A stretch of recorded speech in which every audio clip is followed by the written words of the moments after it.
vamos lá falar agora, então, de administração rural, né? Nós vamos ter essa aula e na quinta continuamos, e eu acho que encerramos na próxima terça. Esse aqui é bastante conteúdo. Então, a gente vai falar agora sobre administração rural, que é um capítulo dentro da disciplina, e eu acho que é o capítulo mais relevante. E o que é administração? Bom, administração é um processo todo, é um processo sistêmico, né? E ele é um processo de tomada de decisão, em que recursos são alocados da melhor forma possível. Quais são esses recursos? São aqueles fatores de produção. São os fatores de produção que a gente conversou anteriormente. Ou seja, são os tradicionais, né, que existe desde a teoria malthusiana: terra, trabalho e capital. Você já sabe o que é isso, que são esses fatores de produção. Vocês já viram eles nessa mesma disciplina e também em economia. E também um que surgiu na Revolução Industrial, que foi a tecnologia. Esses fatores de produção, eles são limitados, né? Então, a administração busca alocá-los da melhor forma possível, buscando várias alternativas que têm viabilidade, com a intenção de alcançar os objetivos e metas da empresa. Agora, empresa, na realidade, não tem objetivo e metas, né? Esse é um termo, um conceito teórico, que é um dos conceitos teóricos de administração. Vocês, obviamente, vão encontrar outros semelhantes, né, mas não com as mesmas palavras. Que a empresa, ela em si não tem objetivos e metas, ela é um reflexo de um acordo entre os seus gestores, que definem. Então, é mais objetivo e metas dos empresários em relação à empresa que eles estão gerindo, sob a influência do ambiente que os cerca. Então, esse ambiente a gente vai ver logo a seguir do que se trata, né? Que não confundam, por favor, com meio ambiente, algo bem mais complexo do que meio ambiente. São várias estruturas, várias instituições que compõem tanto dentro desse ambiente, dentro da empresa, como fora da empresa. E é bem interessante que vocês tenham esse conceito de ambiência empresarial bem claro. Quais são os problemas na administração? Esses aqui são os 4 problemas clássicos, e é o que vocês têm na mão agora. Vocês têm um projeto a ser desenvolvido, que provavelmente muitos já definiram essa parte aqui, o que produzir, né? Se vai ser algo mais clássico, vai ser um produto com maior perecibilidade, né? Que tipo de produto vocês vão colocar no mercado? E o que define esse tipo de produto? Primeiro, a intenção dos empresários, né, com as oportunidades que o mercado oferece, né? E onde é que se busca isso? Se busca no próprio mercado, né? Então, vai avaliar para quem produzir. Então, dentro do projeto de vocês vão definir, vou produzir um bem X. Tá? Quem são os seus clientes? Onde estão os seus compradores? Bom, por exemplo, vocês podem trabalhar com pecuária de corte. Nem sempre nicho, um nicho, agora a gente vai falar sobre nicho de mercado e mercado de commodities, né? A gente pode trabalhar com commodities, por exemplo, né? Produzir carne bovina, soja, milho, algodão, em qualquer lugar do mundo, né? Desde que tenha estrada e portos, e entregar esse produto através de transporte hidroviário, ferroviário, né? Rodoviário, em países, até nos Estados Unidos, por exemplo, Nova York, né?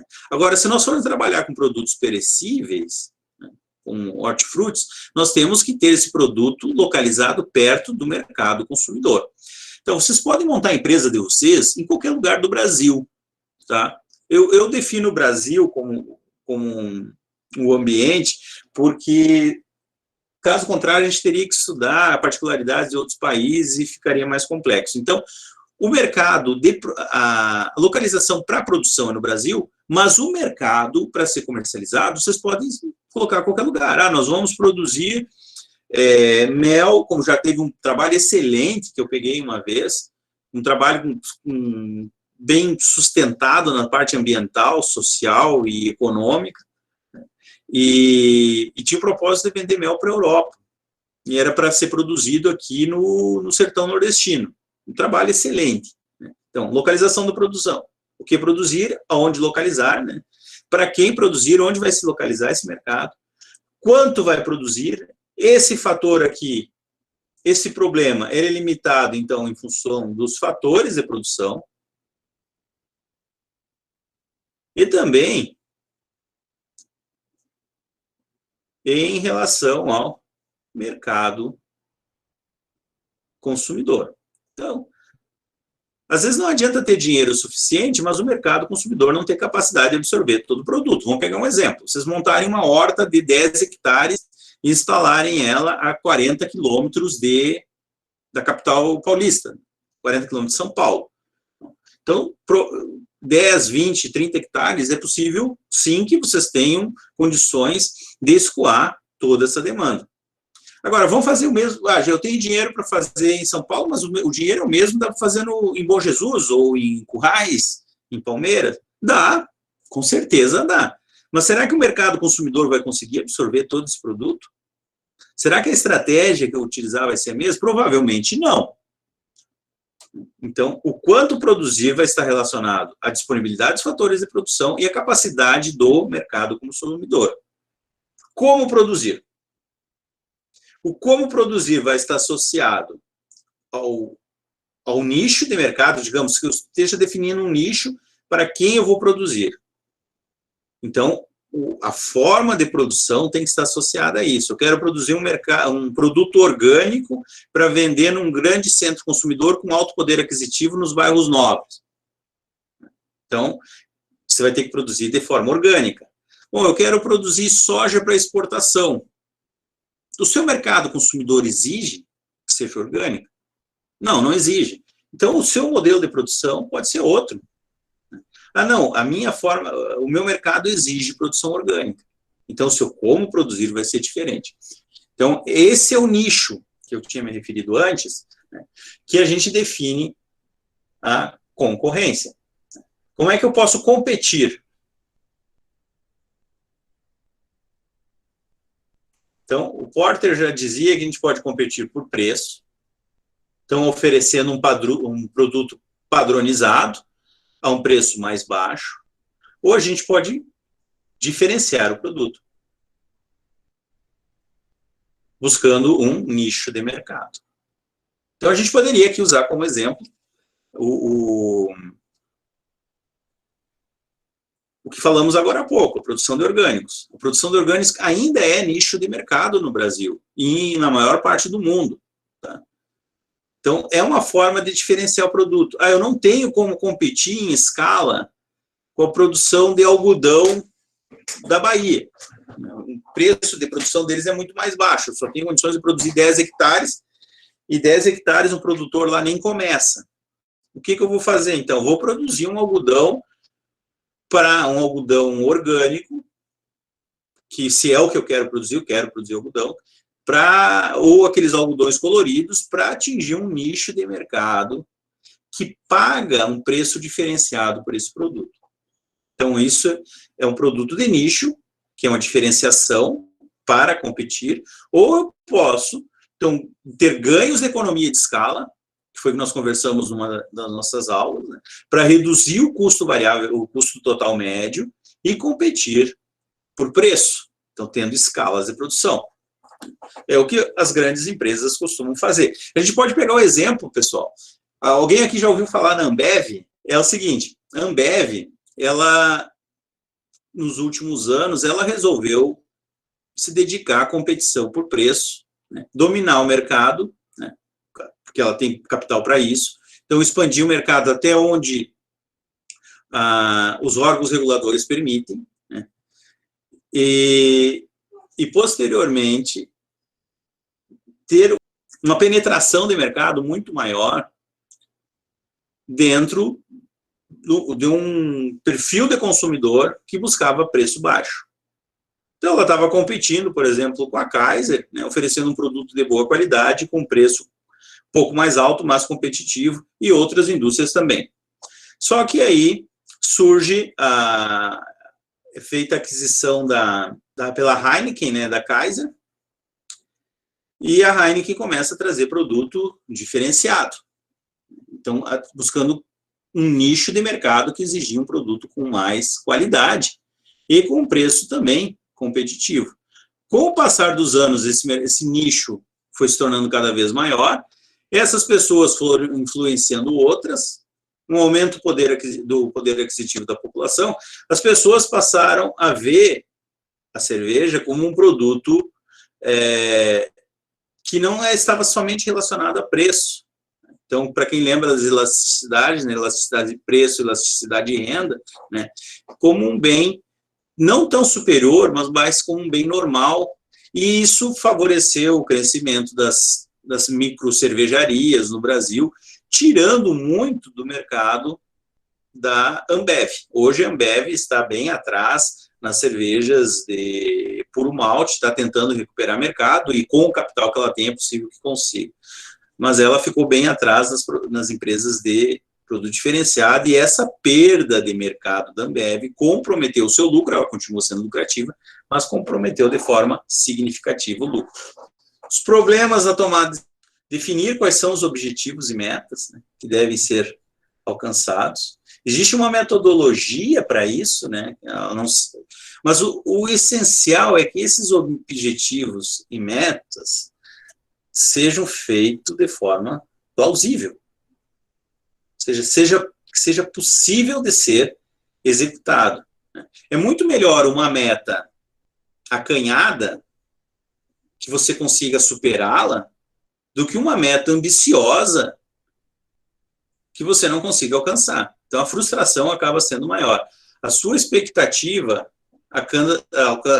acaba sendo maior do que o conquistado ou o apurado. E isso, no ponto de vista psicológico, para a empresa é muito negativo.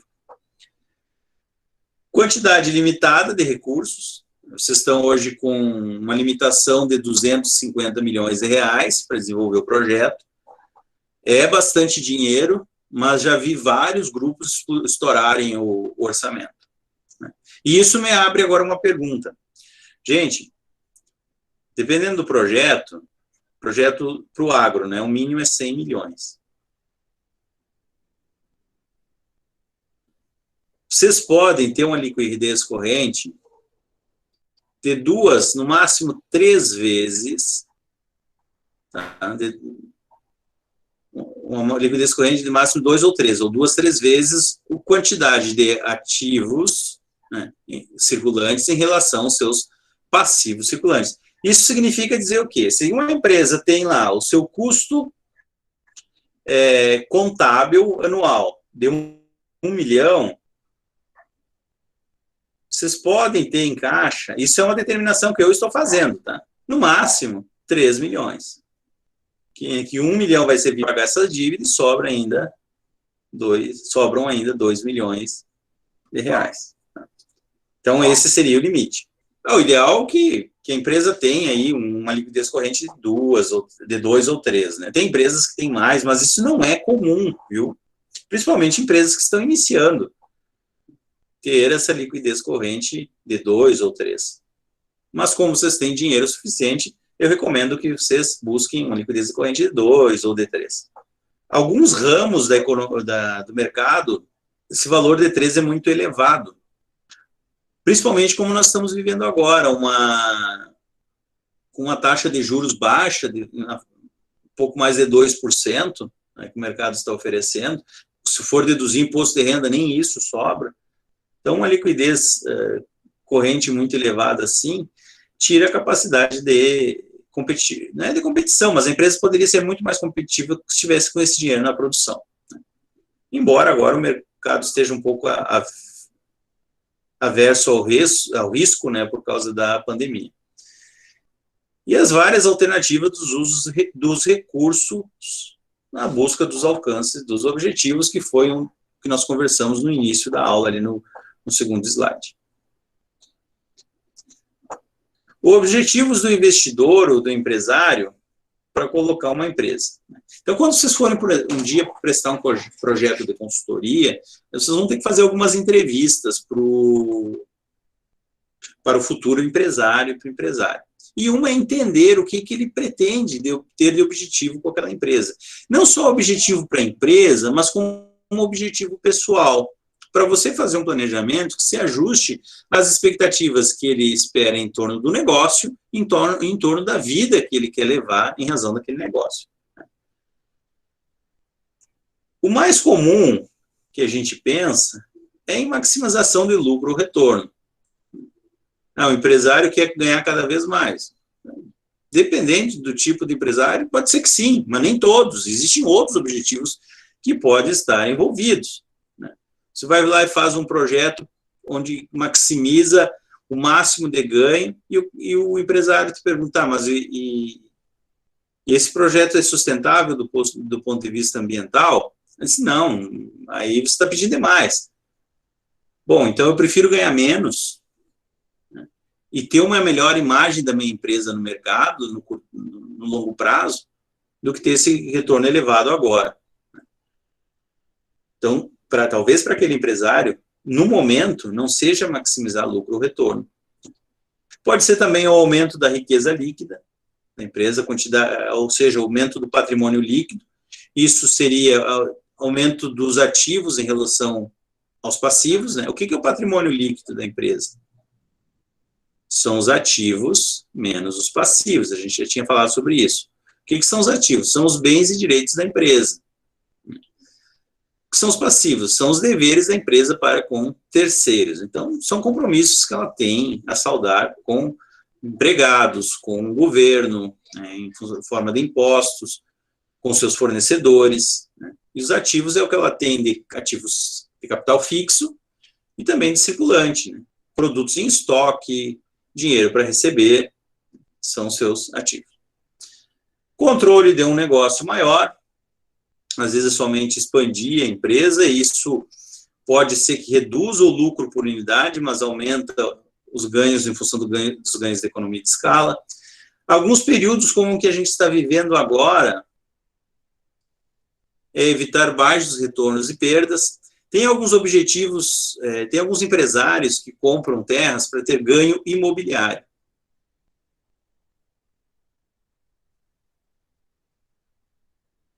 Eles querem produzir, querem fazer a terra produzir, mas eles aceitam baixos retornos e perdas desde que seja compensado por um provável ganho imobiliário.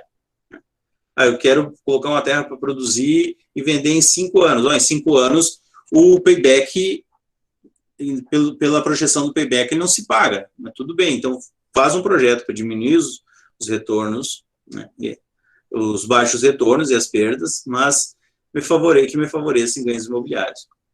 Reduzir a necessidade de empréstimo, isso aqui é positivo porque reduz o custo fixo total, e vários responderam de forma acertada qual a importância do custo fixo total no ponto de equilíbrio. Então, esse é um dos principais objetivos, é reduzir o custo fixo total, que dá liberdade na tomada, dá mais liberdade na tomada de decisão por parte do gestor. Melhorar condições de vida da família. Eu gosto de dar exemplo de um amigo meu, que ele montou um aras, e eu perguntei para ele, poxa, montou um aras, se eu conheço várias pessoas que têm aras e pouquíssimos que têm lucro. E ele disse, olha, eu não conheço ninguém que tenha lucro com aras, mas o meu objetivo não é esse. Se o meu filho está com um problema com drogas, está usando drogas, e eu vi que ele gosta de trabalhar com cavalos, e à medida que ele começou a trabalhar com cavalos, ele não foi mais para a cidade, se misturar com as pessoas, assim, tem passado mais tempo trabalhando e está conseguindo se livrar da cocaína, do uso da cocaína por causa do cavalo. Então isso aqui não tem dinheiro que pague para um pai, para uma mãe, né, para os pais desse rapaz. Então, seria uma das formas de melhorar a condição de vida da família. Também ter mais tempo de lazer, fazer um ajuste do planejamento da empresa para que o empresário tenha mais disponibilidade de tempo para conviver com a sua família ou com suas atividades de lazer que ele gosta de desfrutar. Ter uma empresa rural bem arrumada, isso aqui é um ponto que é importantíssimo salientar, e ele depende da organização, que é uma das principais características desejadas de um gestor. Se ele não for organizado, que ele contrate alguém que faça essa organização por ele. E isso que, às vezes, o empresário busca. Alguém que mantenha a empresa organizada. A rentabilidade, inicialmente, pode nem ser tão elevada como o empresário esperava. Mas só o fato de ver tudo no lugar, ver tudo organizado, as coisas funcionando, e ele entendendo como funciona, é uma garantia de emprego, gente. É muito mais fácil manter emprego, você mantém organização dentro da empresa. E aqui as ONGs, né, que fornecem serviços à comunidade, também é uma outra forma de objetivo. Bom, isso eram os problemas, agora nós vamos ver nas funções do administrador. Que algumas empresas contratam outras empresas, né, de consultoria para auxiliar no planejamento, mas as empresas de menor porte não têm capital para isso. Então, acaba sendo um papel do gestor, e mesmo quando ele contrata alguém, o seu papel dentro do planejamento tem que ser ativo, porque ele vai envolver junto com a direção da empresa, né, vai desenvolver junto com a direção da empresa, a seleção dos objetivos e quais são os meios que serão utilizados, então, como produzir, né, para atingir aqueles objetivos, buscando caminhos diretos ou alternativos para atingir suas metas. A gente faz um planejamento e o plano nunca sai como esperado, nunca. Uma vez ou outra pode ser que saia, mas pensem assim, o planejamento nunca sai. O plano nunca sai como foi planejado. Na hora de executar, ele é diferente. Por quê? Porque existem muitas variáveis dentro desse ambiente que a gente não consegue elencar na hora do planejamento. Por isso que eu digo que o planejamento ele não é correto. Um plano de negócio, um planejamento estratégico, ele é uma ferramenta útil para auxiliar, e olha, vejam bem, auxiliar a administração no processo de tomada de decisão. Ele não é, em si, uma ferramenta cabal para tomada de decisão. E por que isso? Pelo fator que eu mencionei anteriormente, pela limitação em razão das variáveis, do número de variáveis que existem no ambiente empresarial, no ambiente de negócio que aquela empresa está inserida. Então, às vezes, a gente acha que o caminho mais perto do ponto A, entre o ponto A e o ponto B, é uma reta. Então, a gente acha, a gente tem certeza, né? A gente faz o nosso planejamento seguindo uma reta. Mas começam a surgir obstáculos aqui. E a gente começa a precisar fazer desvios. Tenta voltar para cá, aparece outro.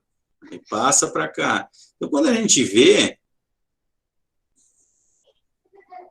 tem tantos obstáculos que são necessários ajustar ao longo do período, até que a gente consiga atingir os objetivos e as metas que foram definidas para aquela empresa. E muitas vezes, quando as metas elas não são definidas de forma adequada, a gente precisa criar um novo objetivo, uma nova meta. Então, não é mais o ponto A, o ponto B, do ponto A ao ponto C. Depois, o planejamento é importante também, uma participação ativa do gestor na implementação. Como é que ele vai fazer isso? Através da organização dos fatores de produção, né, gerenciando esses fatores, para que o negócio realmente atinja o seu propósito, e a direção, que seria a organização das pessoas, orientando e supervisionando os seus colaboradores. Vocês já devem ter ouvido falar muito nesse termo aqui, colaboradores. ainda é a palavra mais empregada atualmente. Quem são os colaboradores? São os colaboradores são aqueles stakeholders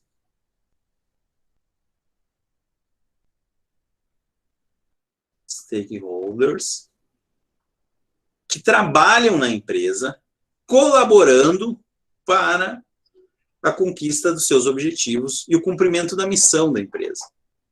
Nem todo empregado, nem toda pessoa que trabalha na empresa é colaborador. Eu espero que dentro da empresa de vocês, que vocês montaram agora, todos estejam colaborando. Ah, o Rodrigo não está colaborando. Então, o Rodrigo é um membro que nós estamos carregando dentro do grupo. Então, ele é um membro do grupo, ele pode ser um empregado, um funcionário, né? Mas ele não é um colaborador. Se ele não está trabalhando para que o objetivo que foi traçado seja alcançado. Qual é o objetivo? Tirar uma nota boa no trabalho, fazer o trabalho de forma adequada, aprender e tirar uma nota boa no final. Ah, mas e por que o Rodrigo pode prejudicar? Eu já falei isso para vocês. Chega na hora da prova oral, o Rodrigo não sabe nada. A Anne, o Alain, o Lucas, a Edinaira estão sabendo tudo, mas pergunta para o Rodrigo não sabe nada. Então, a nota na prova oral que o grupo vai receber vai ser a nota do Rodrigo. Por que isso? Porque uma empresa, ela funciona como se fosse um encadeamento. Se existe um elo mais fraco nessa corrente, é aqui que vai romper. E se romper, todos os outros não vão chegar ao seu objetivo.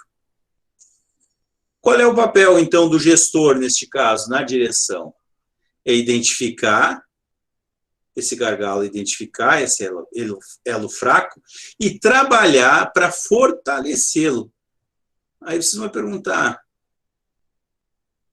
professor, não é mais fácil mandar embora, demitir o Rodrigo? É, claro que é mais fácil. Mas a gente se observou já ao longo do tempo que não é o que funciona melhor. O que funciona melhor é tentar conquistar a confiança deste colaborador, que é um elo fraco, e tentar envolver ele na filosofia e na política da empresa. Se ele quiser ser envolvido, é claro. Pode acontecer dele não querer, né? Ele se manter ali naquela situação por comodidade. Eu digo que nesses casos, né, esse funcionário, ele está utilizando aquilo ali como uma muleta, como um apoio, mas na realidade ele está infeliz. Se tentou de tudo para que ele se fortalecesse e a empresa se tornasse mais coesa. Mas ele continua sendo elo fraco e enfraquecendo e contaminando os demais. Todas as estratégias que se tentaram para fortalecer, conquistar confiança, delegar responsabilidade, trocar de função, nenhuma deu certo. Chamar atenção, dar treinamento, oferecer treinamento, nenhuma deu certo. Bom, então o problema não é a direção que nós estamos sabendo conduzir. O problema é o elo fraco. Ou seja, o Rodrigo, neste caso, não está feliz naquela função. E o gestor dessa empresa, ele está fazendo uma coisa muito feia, porque ele está contribuindo com a infelicidade do Rodrigo. Então, o que ele deve fazer? Ele tem que proporcionar ao Rodrigo que ele encontre felicidade numa outra empresa ou num outro grupo, como é o exemplo que a gente está falando aqui. Talvez, se o Rodrigo for demitido, né, se ele for liberto dessa situação em que ele se encontra, de não querer pedir demissão, ele vai se dar bem em uma outra empresa, que ele faça o que ele gosta, ou que ele se sente melhor ambientado. Então, aí, ele vai concorrer por uma nota melhor num outro grupo e vai favorecer os seus antigos colegas de grupo a terem um desempenho melhor também.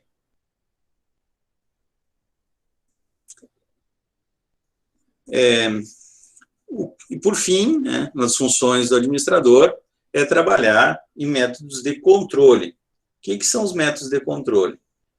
É medir o desempenho da empresa, saber se aquilo foi projetado, está sendo desenvolvido de forma adequada e fazer os ajustes necessários ao longo do processo.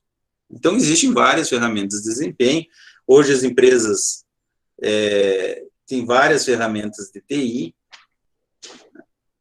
Tem uma ferramenta para que as pequenas empresas podem ajudar, que funciona muito bem, que se chama Diário. Papel, caneta e calculadora.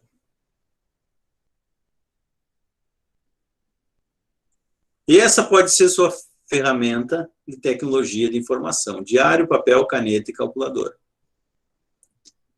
Pode oferecer um excelente controle a um custo baixo. Não precisa ter um software caro, não precisa ter um profissional de TI, não precisa ter alguém especializado. Precisa, sim, ter organização em relação aos dados que essa empresa gera. E, claro, para ter o controle, obviamente, precisa ter havido um planejamento anteriormente. Funções do administrador.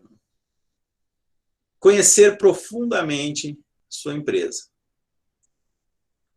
E reconhecer os gargalos na produção. Então, você já vai chegar numa empresa para trabalhar, precisa conversar com todo mundo, tentar entender os balanços, buscar dados, a maior quantidade de dados possível, para entender como ela funciona.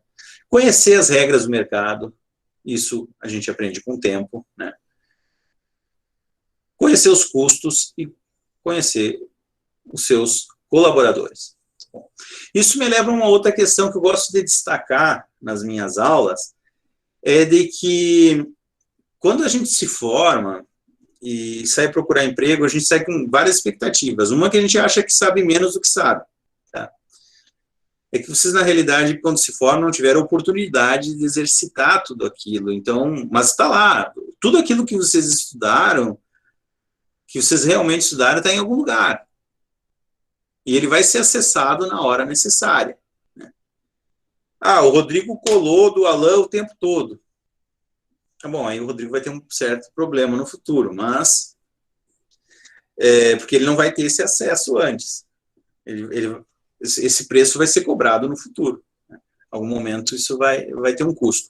Mas, o que eu queria deixar de destaque para vocês? O primeiro emprego, gente, não precisa ser o último. Nem o único. Então, a gente, no primeiro emprego, isso é uma coisa que me faltou, eu perdi uma boa oportunidade de trabalho, quando eu consegui trabalho igual, mas antes de sair para o estágio, eu tive uma proposta de emprego. Aí, eu fui falar com um professor que não era da área de administração, que era do conselho, e ele me disse, quanto é que a gente cobra? O salário do conselho é tanto. Fui lá e pedi o salário do conselho e não ganhei a vaga. Porque o cara achou muito caro para quem recém estava saindo da faculdade. Ele disse, não tem como pagar um valor como esse. As empresas pequenas, elas não pagam valores elevados. Está dizendo, professor, para a gente trabalhar para uma merreca? Não, não é isso que eu estou dizendo. Estou dizendo que alguns empregos vale a pena a gente trabalhar pela experiência, mesmo que o salário não seja bom, mas só pela experiência. Aí você, claro, tem que analisar se aquela vaga se encaixa nesse parâmetro. Para trabalhar ali por um ano, 2 anos, se for o caso, né, e adquirir a experiência necessária e formar um currículo para buscar uma vaga em outra empresa, ou às vezes dentro daquela empresa mesmo, oferecendo uma remuneração mais elevada. Tá? Então, o primeiro emprego não precisa ser o único, o importante é ter o primeiro, tá? E o resto vira consequência do bom trabalho que vocês venham a desenvolver. Identificar e antecipar oportunidades de negócios. Tá?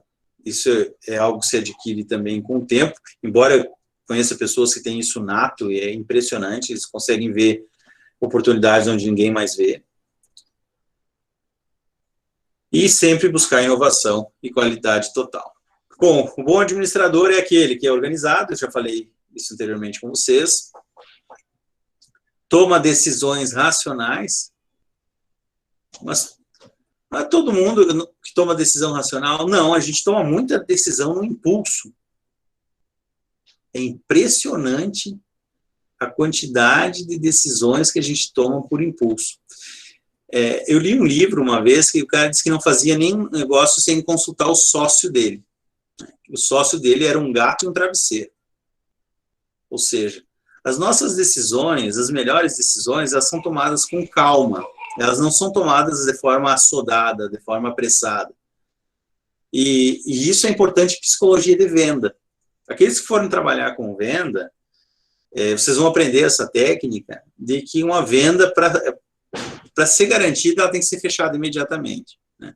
Se você der muito tempo para o comprador pensar, ou der espaço para ele pensar, possivelmente ele não acabe, ou em grande parte das vezes, ele não vai concretizar o negócio. Então, o interessante é fechar logo a venda e garantir aquele cliente. Ele conquista a confiança de seus colaboradores. Confiança é algo que se conquista com paciência, né? Sendo um bom líder. E a gente vai ver liderança na próxima aula. Busca o constante crescimento da empresa. Por quê? Porque à medida que a empresa ela vai expandindo, né, vai chamando a atenção de outros concorrentes, né, que tentam ganhar ou tomar parte do seu market share. O que é market share? Eu particularmente não gosto do emprego dessas palavras em inglês em excesso, como é feito em administração e economia. Mas eu não consigo mudar o mundo assim tão facilmente. Então, se fala market share, que é participação no mercado, né, sua fatia no mercado. As empresas tentam reduzir o seu market share e você precisa, com isso, se é um caso de concorrência por preço, que normalmente é o que ocorre nesses casos, é reduzir o seu custo total médio. Como é que eu consigo reduzir o custo total médio? Tendo ganhos de economia de escala, fazendo a empresa crescer. Ou eu busco desenvolver produtos.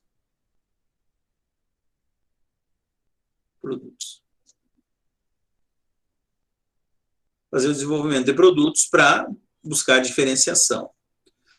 A título de exemplo, em 2008, um produto lançado pela Sadia levava de 4 a 6 meses para ser copiado pelos concorrentes.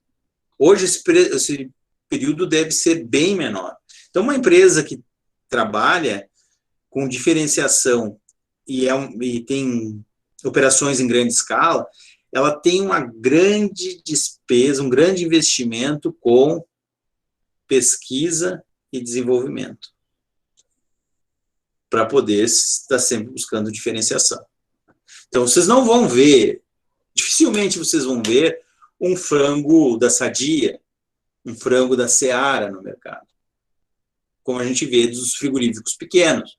Vocês vão ver pizza da Sadia, vocês vão ver cortes desossados da Sadia, produtos pré-prontos ou que só precisa aquecer no micro-ondas, que são produtos com uma utilidade elevada, né, que chama de utilidade no conceito dentro da economia.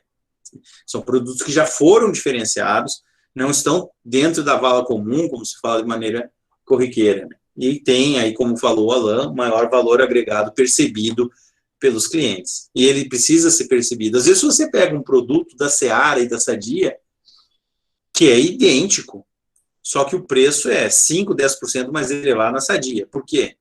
Porque só a Sadia tem isso aqui, ó.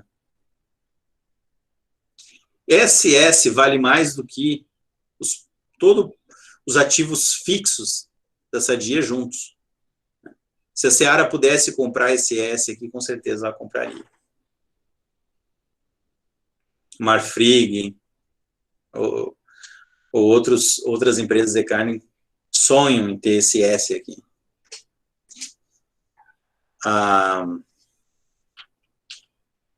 Perdigão comprou, né? O Perdigão comprou em 2008 em função, e a gente vai falar isso mais para frente, de um erro de um desvio de conduta, não seria um desvio de conduta, mas um desvio de missão da Sadia. A gente vai ver missão logo, logo, mas um desvio da missão da Sadia, que começou a operar com derivativos de câmbio e perdeu milhões de reais e perdeu credibilidade no mercado. Aí, para não entrar em recuperação judicial, a Perdigão acabou comprando, se não me engano foi a Perdigão, foi. E hoje nós temos a Brasil Foods, hein, que é uma união dessas empresas. Quem financiou foi o BNDES, que a Perdigão não tinha dinheiro para comprar a Sadia, mas tinha crédito. E a Sadia não tinha crédito para pagar suas dívidas por causa dessas operações de câmbio que não faziam parte da missão da empresa. Se tivessem dado lucro, ninguém ia dar bola, o problema é que deu prejuízo. 800 milhões de reais, se não me falha a memória, em 2008. Tem visão holística sobre a organização. O que é aquela visão holística? A visão mais ampla, a visão do todo, né? Então, é ver a empresa e ver o ambiente em que ela está inserida. Como as decisões do gestor, as atitudes do gestor vão ser percebidas pela concorrência e pelos seus stakeholders. O que o mercado procura? E não é de hoje. E a gente às vezes eu acho que a gente está tendo dificuldade de entregar esse profissional no mercado. Profissional que tem uma cabeça diferente, tem uma visão diferente. Que não seja puramente tecnicista, né? Embora a técnica seja importante, mas vejam bem, quando a gente se forma, ninguém faz uma entrevista perguntando se você sabe formular uma ração, qual o tratamento para ser utilizado para uma vaca com hipocalcemia pós-parto, ou qual o procedimento que você deve fazer no atendimento a um suíno que esteja com uma determinada enfermidade, e nem se você sabe fazer uma análise de determinada fitopatologia. Tá? Essas não são as perguntas. O que as grandes empresas hoje buscam são pessoas que pensam diferentes. Como meu filho diz, que pensam fora da casinha. O que é pensar fora da casinha? Não pensar como os outros, é ter essa visão holística, buscar soluções criativas, onde os outros não buscam. Entender como funciona a sustentabilidade, que a sustentabilidade não é só ecologia, né?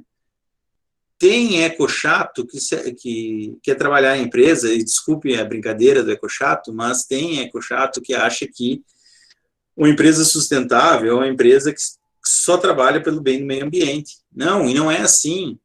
E as pessoas que trabalham lá, e os stakeholders, eles estão sendo respeitados na sua condição social? Eles estão melhorando de vida? Uma empresa que explora trabalho escravo, trabalho infantil, ela não... Por mais que ela preserve o meio ambiente, ela não é uma empresa sustentável. Uma empresa que não atende às determinações legais, né, para trabalhar com essas pessoas, com seus colaboradores, com os filhos e cônjuges desses colaboradores, não atende às questões sociais. Né? E questão social, gente, não é só doar dinheiro para instituição de caridade. Isso não dá para caracterizar uma empresa com apelo social por causa disso. Ela tem que desenvolver um projeto com os seus colaboradores ou com stakeholders fora da empresa que entreguem uma imagem de valor para a empresa. O que é valor? Valor é diferente. Qual o valor? A gente pergunta qual o valor desse tênis? Não, qual o preço desse tênis? O valor é eu que atribuo. Eu posso pegar 2 tênis de marcas diferentes, um ASICS e um Nike, por exemplo, com preços diferentes. O Nike sendo mais barato, mas eu preferi o ASICS porque eu entendo que ele tem um valor maior. E esse valor pode não ser associado ao produto. Ah, não, eu quero o ASICS porque a Nike foi condenada uma vez por exploração do trabalho infantil faz 20 anos. Ela já pagou por isso, mas tudo bem. Mas eu ainda tenho essa lembrança e a ASICS nunca teve um problema como esse. Então, é um valor que eu estou atribuindo. Ou a ASICS tem trabalhos sociais e tem medidas de preservação ambiental e cobra isso dos seus stakeholders, seus fornecedores. Bom, isso é um valor que eu estou atribuindo. E a empresa está cobrando por isso. Ela tem uma despesa para atender, para oferecer algo a mais na questão ambiental, oferecer algo a mais na questão social. Ela tem um custo em razão disso, e este custo ele precisa ser recuperado. Agora, só vou recuperar se esse papel social e ambiental desenvolvido pela empresa agregar valor. Eu, por exemplo, não consigo agregar, entender ou perceber valor numa carne de boi orgânico. Né? Isso é uma coisa minha. Agora, tem gente que paga o dobro por uma carne orgânica, por uma carne bovina por ser orgânica. Agora, eu não sei se é porque eu não tenho dinheiro ou porque eu não percebo valor para pagar o dobro mesmo. Mas a questão é essa, eu não percebo valor. Então, é importante que as questões, quando vocês forem fazer o trabalho de vocês e falar sobre sustentabilidade, os cuidados com o meio ambiente, questões sociais, como aquilo vai agregar valor ao produto que vocês estão colocando no mercado.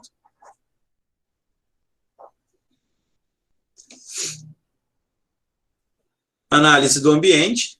Então, a gente já falou várias vezes que é esse ambiente, o ambiente em empresa está sendo inserido. Nunca confundam, neste caso aqui, ambiente com ecologia. Tá?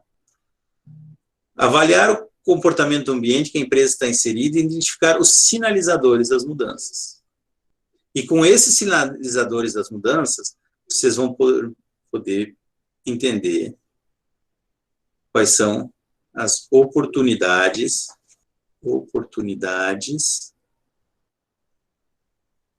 e ameaças.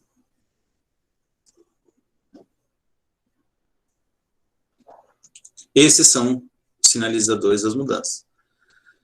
Os pontos fortes e os pontos fracos. Esse aqui é da análise interna, a gente já vai ver isso. E esse aqui da análise externa da empresa. Essa análise é conhecida como análise SWOT, ou em português, análise fofa, pontos fortes, fracos, oportunidades e ameaças.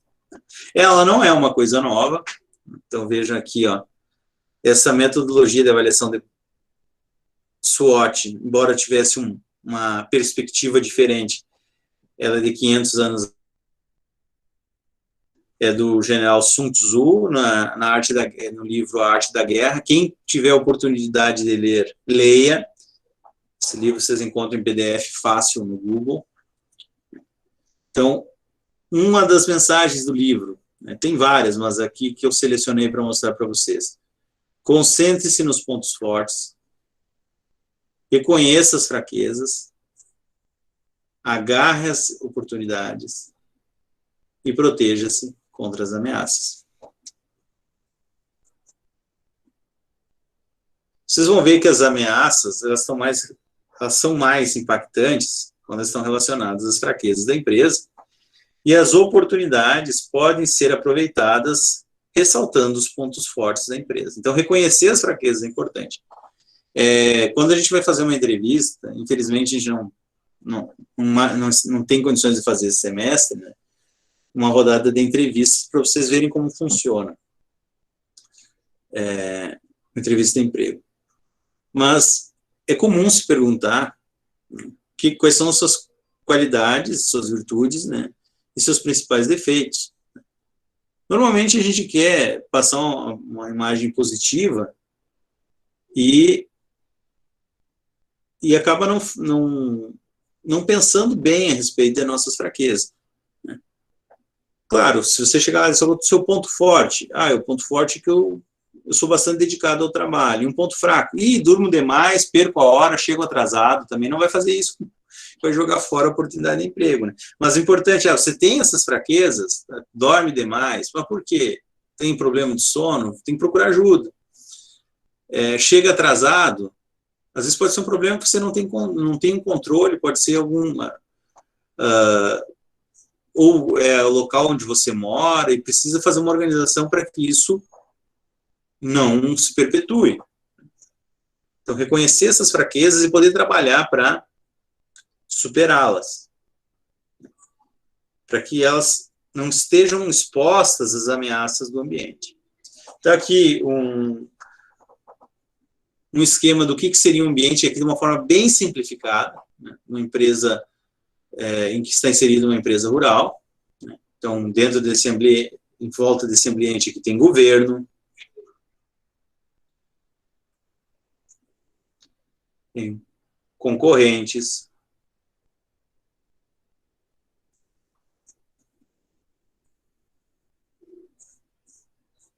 tem clientes,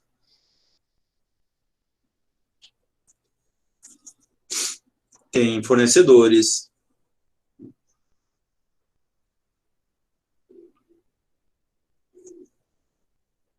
o governo aqui pode ser de qualquer esfera, federal, estadual, municipal, né?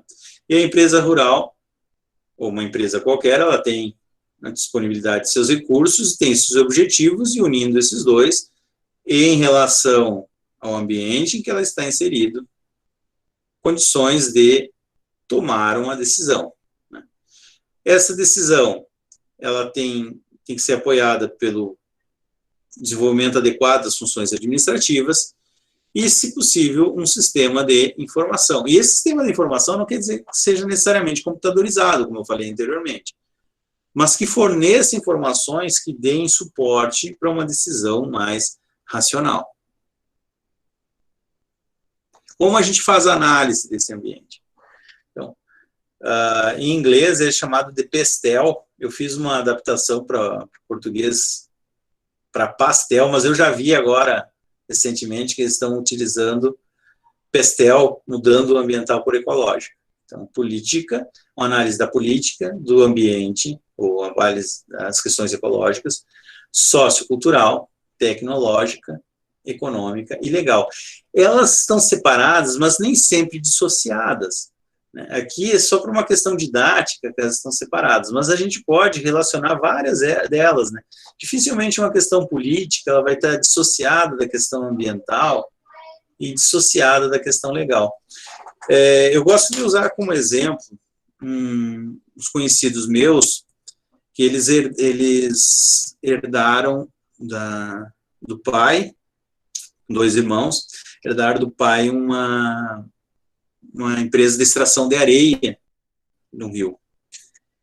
Um deles formado em administração de empresas e outro professor de biologia, né? E essa empresa, quando eles herdaram, ela tinha uma forma de trabalho que era bastante agressiva ao meio ambiente, mas eles conseguiam oferecer um produto a um preço bastante competitivo, né? Bastante baixo. Não eram, assim, uma empresa de grande porte, era uma empresa pequena, mas sustentava uma família. Só que o rapaz, o professor de biologia, ele discordava daquela forma de trabalho. Então ele começou a pressionar o irmão dele, né, para que eles fizessem alterações graduais na forma de exploração de areia,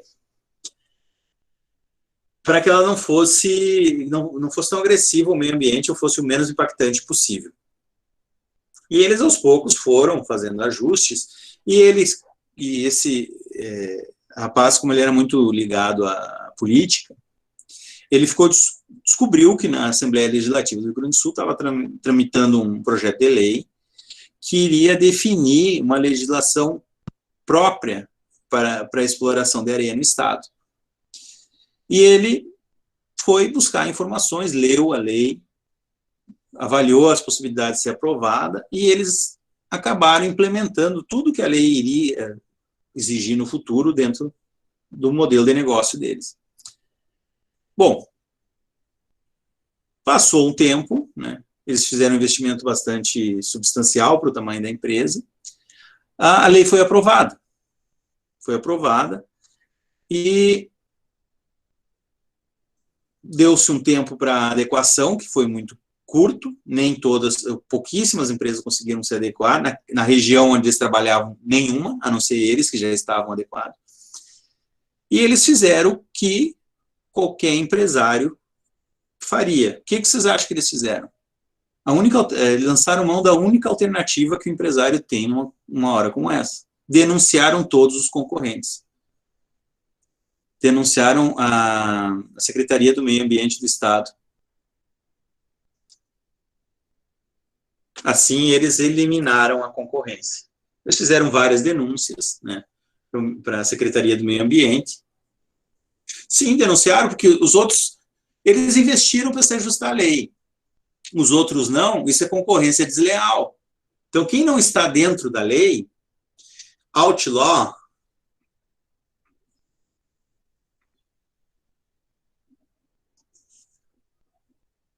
denuncia. E foi o que eles fizeram. Está fora da lei? Nós vamos denunciar. Eles denunciaram até os pobres carreteiros que tiravam areia de pá do rio. Eles tiravam com draga motorizada, tudo. Eles eliminaram toda a concorrência num raio de 300 quilômetros. Só eles vendiam areia num raio de 300 quilômetros. Aí veio o PAC, Programa de Aceleração do Crescimento, da Dilma, e eles foram os únicos habilitados a participar da licitação. Ficaram ricos em função disso. Se existe uma lei, cumpra-se a lei. Cumpra-se a lei. E a lei tem um custo de ajuste, que nem todos conseguem cumprir. Eles não eram vereadores, nada. Só acompanhavam a política, sabiam o que estava acontecendo. É uma coisa que a gente tinha que fazer mais, inclusive, saber qual é os projetos de lei que são do nosso interesse, que estão tramitando no Congresso, no Senado, dentro da Assembleia do Estado. É pouca gente que faz, né? Então, isso é o diferencial. Fazer o que os outros não fazem. Oferecer algo a mais para a sua empresa. Por isso que eu digo que são coisas que são difíceis de serem dissociadas uma da outra. E o que eles fizeram, na realidade, foi um bem para o meio ambiente. Eles denunciaram aquelas pessoas que estavam degradando o ambiente, estavam explorando a areia de forma ilegal. Isso contribuía para o assoreamento de algumas nascentes, ou de algumas foz de pequenos riachos que desaguavam nos rios, assoreamento de outros. Não tem como fugir da política, Lucas. Pode fugir dentro da política, dentro da gestão da tua empresa, mas da gestão interna, mas as oportunidades e ameaças, elas estão relacionadas à política. Aí não tem como fugir. Você precisa estar antenado do que acontece na política. Pelo menos saber o que está acontecendo e se preparar. Montar o planejamento baseado nisso. Não ter necessariamente envolvimento político, mas entender o que funciona.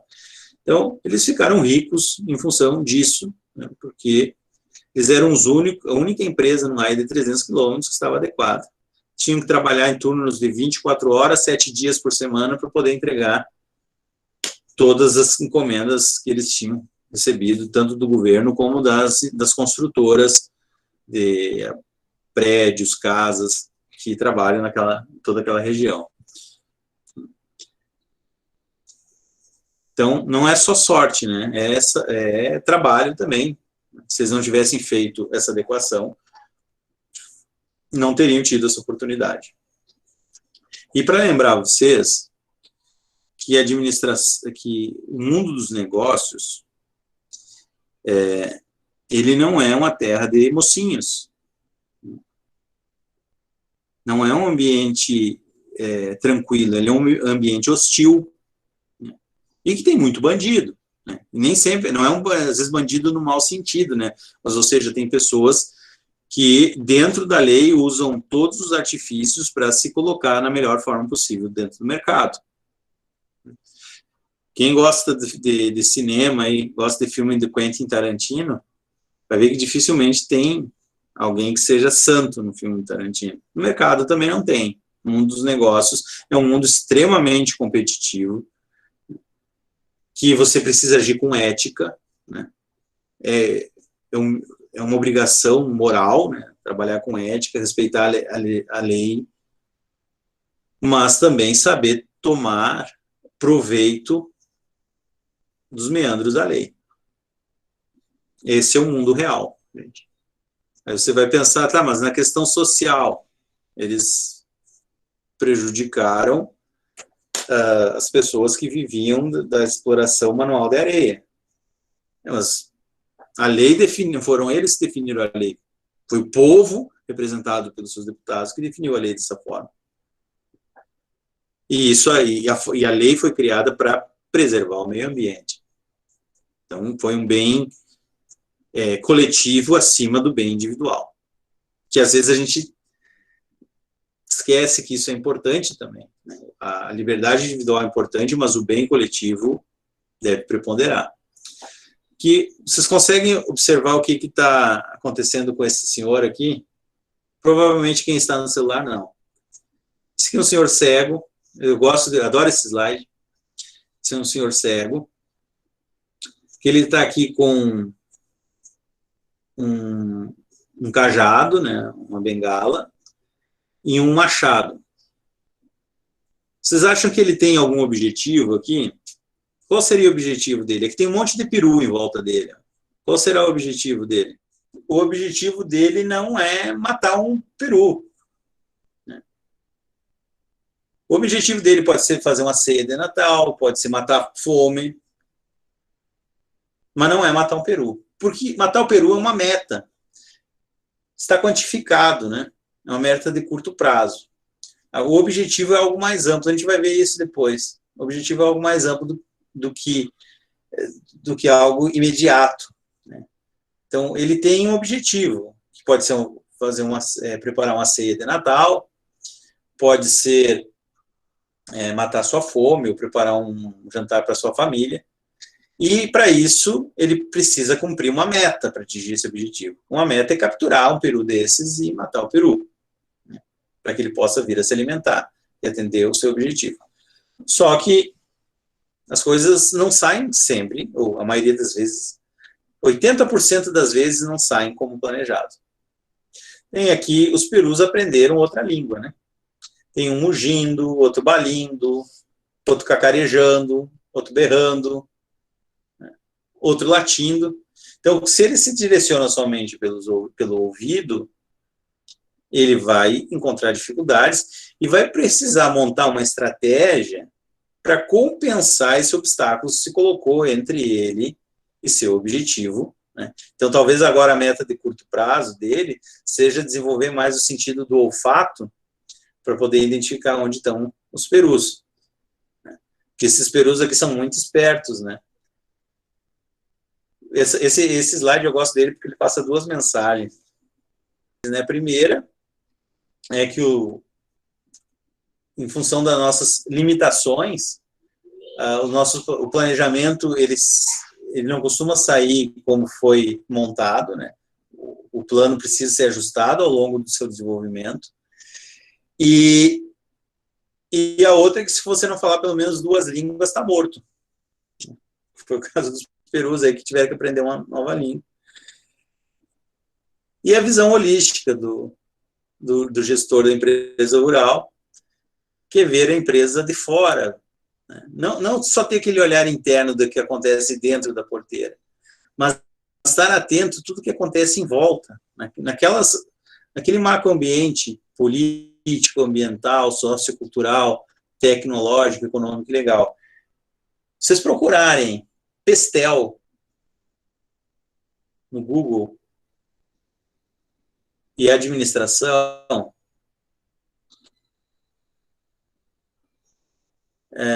ou procurarem Pestel e macroambiente, ou análise de ambiente, vocês vão ter uma leitura muito proveitosa, com certeza.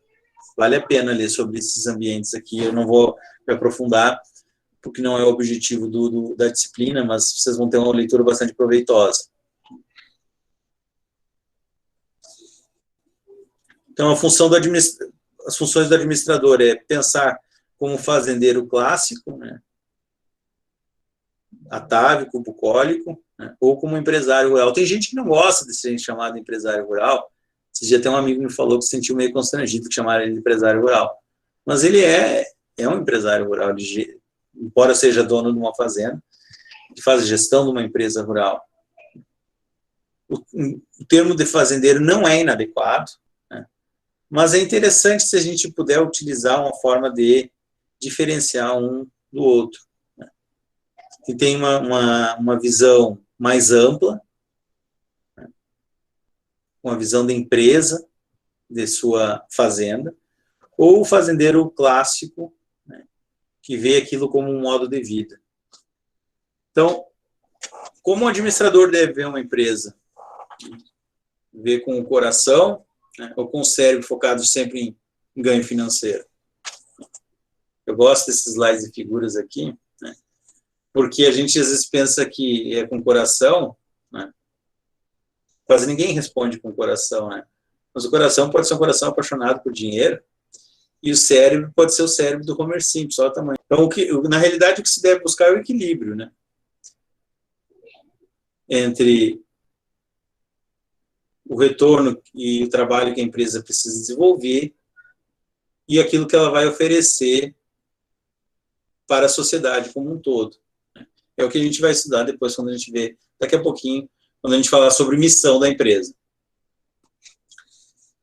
Planejamento. A gente falou sobre administração, já demos uma abordagem sobre planejamento. Agora nós vamos falar planejamento de uma forma mais ampla e depois discutir ele de forma individualizada, os níveis do planejamento. A primeira vez que eu li esse conceito, dizia que era uma moderna técnica de ordenação do sistema econômico. Mas não é moderno. A gente se planejou desde a vida inteira, né? Quando os nossos ancestrais planejavam a caça de mamute, era um planejamento, embora não escrito, né?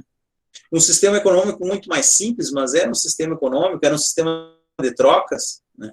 Alguém ficava cuidando dos velhos ou das crianças, das mulheres que ficavam na cata de alimentos, faziam uma proteção para que elas não fossem raptadas, sequestradas por outra tribo, né?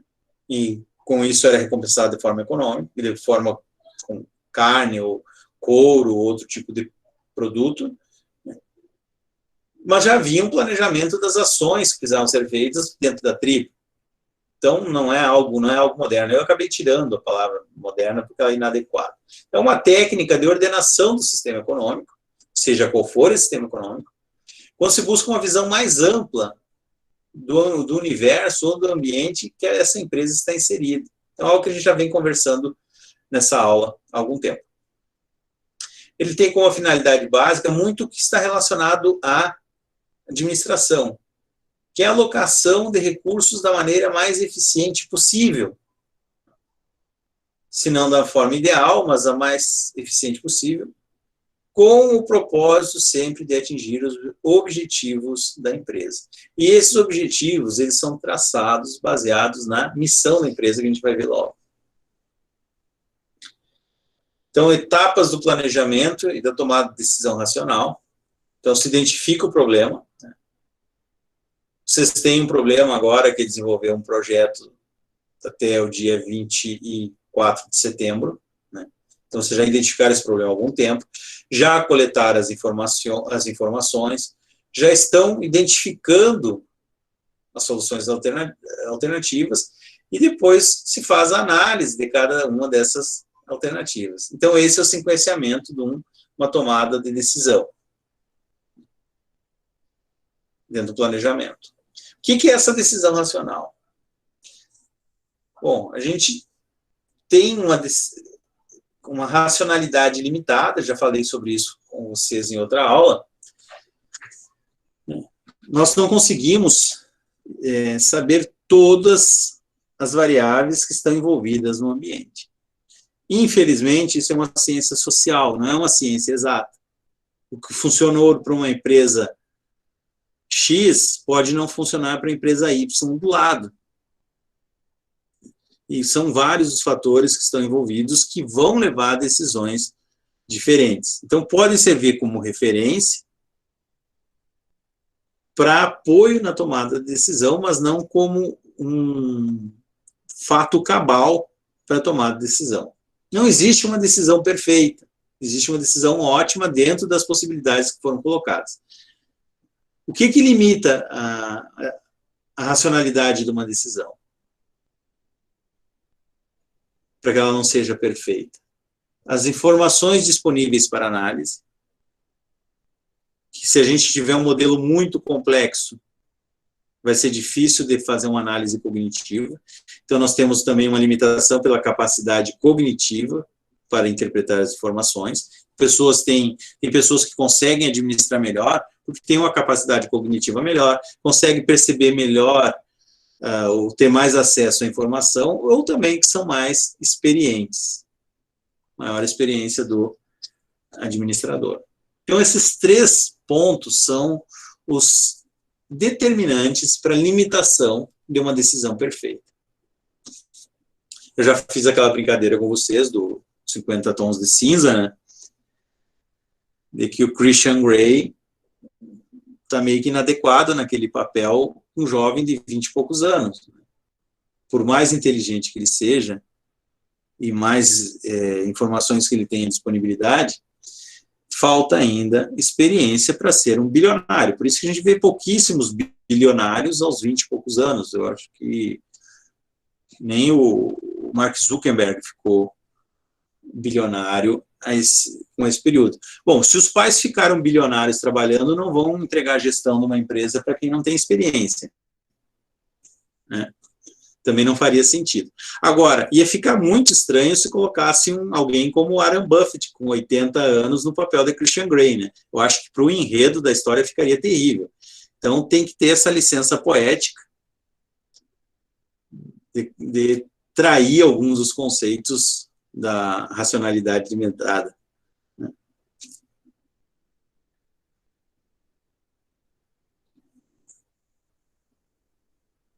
Então, quais são as fases da condução de um planejamento de uma empresa rural? Começa pela fase 1, que é o planejamento, onde vocês vão se apresenta soluções potenciais, né? O gestor apresenta soluções potenciais. Depois, passa para, concluída a fase de planejamento, vai para a fase de implementação, que é definir o plano, vai definir qual plano a ser utilizado e vai implementá-lo. Depois, para o controle, que vai avaliar o desempenho desse plano. E aí se pergunta, as metas estão sendo alcançadas? Sim. Então, continua no controle. Bom, as metas não estão sendo alcançadas. A solução está sob o controle dos gestores? Sim. Então, implementa a solução. Não. Volta para o planejamento. Volta para o início, planeja novamente, define o plano, implementa e faz o controle. Começa tudo de novo. Os níveis de planejamento, a gente vai ver hoje o estratégico, e na próxima aula a gente vê o gerencial e o operacional. Vamos lá. Planejamento estratégico. É um instrumento elaborado pelas empresas no intuito de enfrentar adequadamente o ambiente, procurando aumentar o conhecimento sobre os fatores externos que as afetam, estabelecendo um direcionamento para futuras operações. Em termos resumidos, esse planejamento de fase inicial é o que nós vamos pegar as informações do ambiente, as informações da empresa, seus pontos fortes e fracos, o ambiente são as oportunidades e ameaças, e definir o que produzir e quanto produzir. O planejamento estratégico, ele passa por essas seguintes etapas. Declaração da missão da empresa, determinação da visão, dos objetivos e metas da empresa, análise do ambiente, que não precisa seguir necessariamente essa ordem, né? A gente pode determinar a missão e a visão, depois, através da análise do ambiente, determinar os objetivos e metas. Análise interna da empresa que está associada à análise do ambiente. E, por fim, a geração, avaliação e seleção de alternativas estratégicas. Bom, o que é a missão de uma empresa? É o papel que aquela empresa vai representar na sociedade. são as suas pretensões junto ao ambiente de mercado. É ela que vai definir qual o negócio da empresa. Eu costumo dizer que você pode definir o seu negócio anteriormente, né? Seu negócio é plantar soja, plantar milho, criar boi, ou seu business é ganhar dinheiro? A maioria das vezes, a gente voltaria lá para o objetivo inicial, o business é ganhar dinheiro. Pode ser que mude no futuro, mas ainda é assim. E você vai encontrar diferentes alternativas de ganhar dinheiro, né, para a sua empresa. Então, o negócio vai ser definido a partir das oportunidades que aquele ambiente oferece. Então, a gente vai ver um exemplo aqui de missão, que é a missão da Friboi, JBS Friboi. Sermos os melhores naquilo que nos propusemos a fazer, com foco absoluto em nossas atividades, garantindo os melhores produtos e serviços aos clientes, solidez aos fornecedores, rentabilidade satisfatória aos acionistas e a certeza de um futuro melhor a todos os colaboradores. Então, o que a missão deve conter? Ela deve ser clara, que ela ali é um pouco extensa, né, para o colaborador e até para os gestores da empresa assimilarem, né? Mas ela tem que conter o negócio da empresa, o business, os seus valores, os valores que ela quer transparecer, quem são seus clientes, stakeholders, e quais são os impactos. Então, veja que eu coloquei aqui com diferentes cores para a gente poder fazer, diferentes cores para a gente poder discutir cada um dos pontos da missão. Então, sermos os melhores naquilo que nós propusemos a fazer. Então, o que são esses melhores? Vamos voltar ali. Melhores são seus valores, ó. Então, aqui, valor da empresa,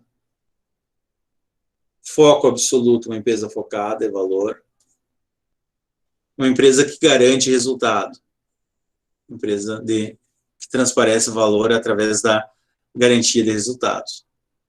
Naquilo que nós propusemos a fazer. E aqui não fica claro qual é o negócio da empresa. A gente sabe porque conhece a empresa. O negócio dela é carnes. Mas, ideal que se tivesse colocado business, sermos os melhores na produção de alimentos de proteína animal, de origem animal, algo do tipo. Ou produção de carne, simplesmente. Em nossas atividades, garantindo os melhores produtos e serviços. Aqui nós temos os impactos, ó. Então, aqui o negócio. E aqui os impactos. Em vermelho. Aqui valor de novo, certeza. Garantindo os melhores impactos e serviços aos clientes. Aqui são os stakeholders. Quem são os stakeholders? E aqui eles enumeram vários stakeholders aqui. Melhores produtos e serviços, o impacto oferecido aos seus stakeholders. Solidez, que é um impacto, aos fornecedores, que é outro stakeholder. Rentabilidade satisfatória é um outro impacto, direcionado a outro stakeholder, que são os acionistas.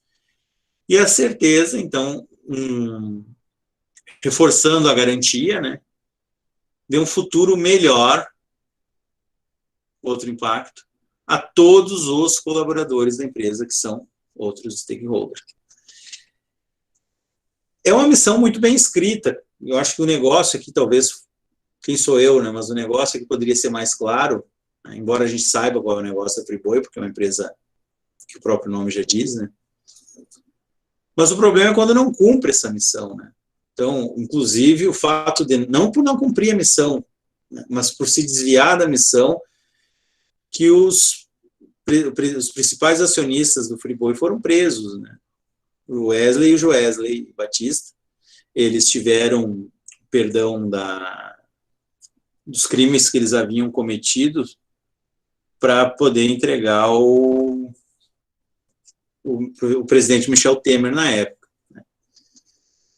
Então, eles fizeram um acordo com a PGR, com a Procuradoria-Geral da República, em que eles entregavam o presidente Michel Temer, e em troca eles teriam perdão dos crimes que eles haviam cometido anteriormente, que seria, entre eles, favorecimento de corrupção, né, corrupção passiva, corrupção ativa, e por aí vai. Bom, só que, como eles sabiam que aquela notícia iria impactar o mercado, fazendo com que, causando incerteza em relação à economia brasileira, quando há incerteza na economia de um país, existe uma tendência dos investidores buscarem abrigo em moeda forte, e a moeda forte mais acessível que se tem no mundo inteiro é o dólar. Qual é o negócio do Friboi? Vender carne. Para onde? Para o mundo inteiro. Então, são uma indústria principalmente exportadora de carne. Quem exporta recebe em dólar. Digamos que essa empresa recebeu 100 milhões de dólares e ela não pode pagar seus fornecedores com dólar. Ela precisa trocar isso por reais. Então, se o câmbio estiver a R$3, ela vai ter 300 milhões.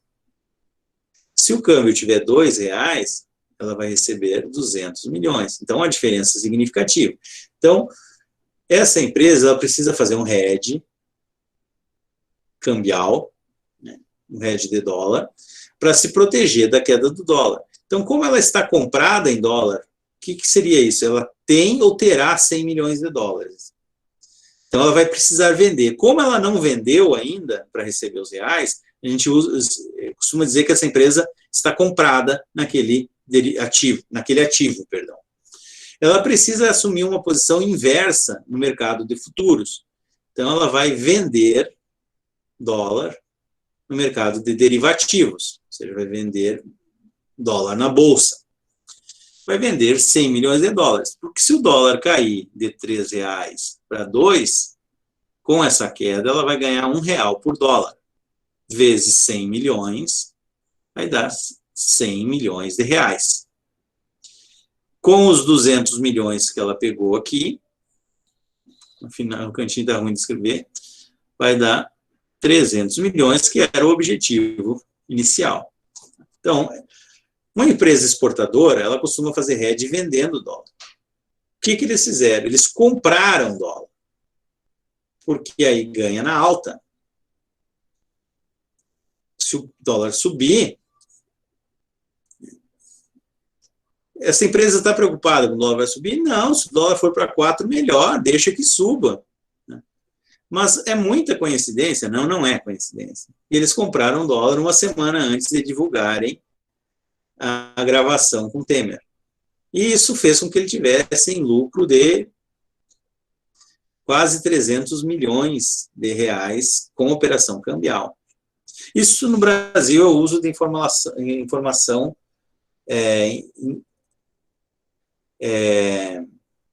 como é que é o termo, agora me faltou, sigilosa, inside information, que é crime. Então, eles cometeram um crime pela lei brasileira e, por isso, foram presos. E multados. E tiveram que devolver o lucro. Bom, seguimos, então, não cumpriram a missão, a gente viu, mas aí continua sendo a missão da empresa. Né? E a visão da empresa é um recorte da missão. Como ela pretende atuar em um futuro pré-determinado, no curto prazo. A missão é de longo prazo e a visão é de curto prazo. Então, normalmente, o que está associado? Ser reconhecida por algo, ser escrita no tempo verbal infinitivo impessoal, breve, fácil de entender e comunicar. Isso é importante, emocionalmente inspiradora. Tem que ser simples e fácil de ser lembrada, assim como a missão. E balancear os elementos externos com os internos. Então, aqui temos uma missão que eu inventei, porque eu não achei a missão da Friboi. Participar dos principais mercados de carne nos 5 continentes em um prazo de 15 anos, expandindo a lucratividade com maior eficiência e receptividade de nossos produtos. que deve ter na missão, na visão, perdão? Uma meta ambiciosa, definição do nicho, um horizonte de tempo e temas estratégicos. Então, aqui, participar dos principais mercados de carne nos 5 continentes. Então, nos 5 continentes é uma meta ambiciosa. Os principais mercados também é uma meta ambiciosa. Só que aqui existe uma sobreposição, que é a definição do nicho.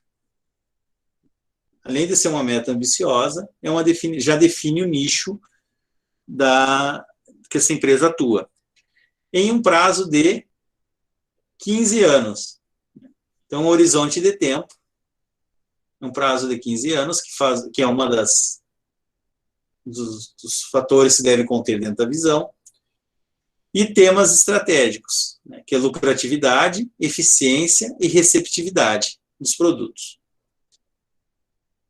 Vocês vão ver que aqui nós temos metas, né, a serem cumpridas, que é atingir 5 continentes dentro de 15 anos. As metas podem estar inclusas, e como normalmente estão, dentro de uma visão da empresa.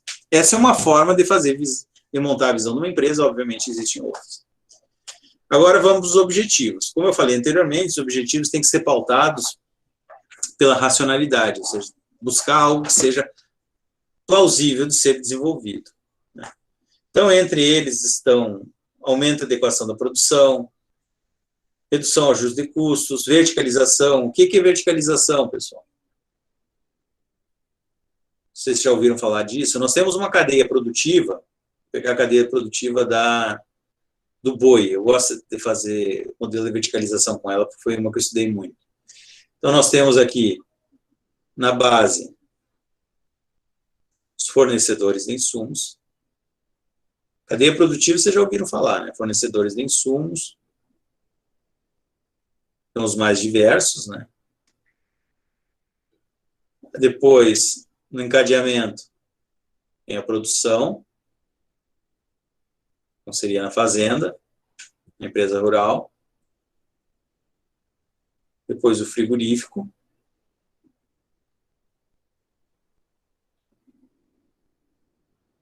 E o varejo. Até chegar ao consumidor final.